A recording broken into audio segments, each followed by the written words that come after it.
This is the oldest active missing person case in the United States, and it turns 99 this week.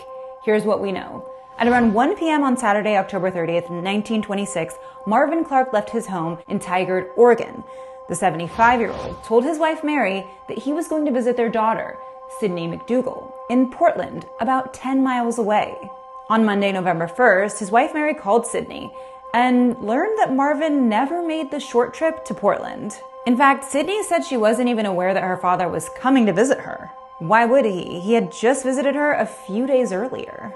On November 3rd, 1926, it was reported that Marvin was seen at the bus terminal on Southwest Salmon Street in downtown Portland. Then, on November 9th, it was reported that Marvin's daughter-in-law received an odd letter, allegedly from Marvin, and it was postmarked Bellingham, Washington. They reported that the letter didn't really make sense and was jumbled. It was also reported that Marvin stopped at hotels in Bellingham. November 2nd and 3rd. As far as we know, this would have been the last time that Marvin was spotted. Marvin was 75 at the time, a white male with white hair, blue eyes, standing 5'8".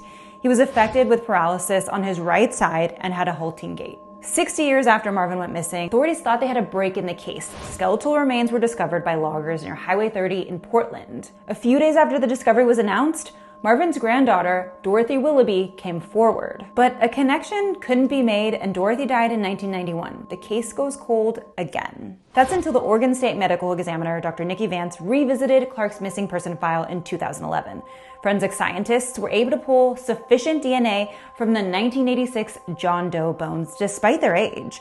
Dr. Vance sent the sample to the Center for Human Identification at the University of North Texas. The only thing standing in the way of identifying John Doe was the lack of a maternal DNA match. In 2018, there was a new lead. Dr. Vance and the Multnomah County Sheriff's Office tracked down Clark's great-granddaughter, Pam Knowles, with the help of a genealogist. Unfortunately, there was not a DNA match, so those bones remain John Doe.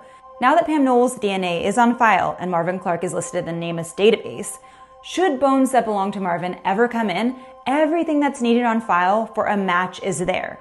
The only thing missing are Marvin's remains. Do you think this 99-year-old case will ever be solved? What do you think happened to Marvin? Let me know in the comments.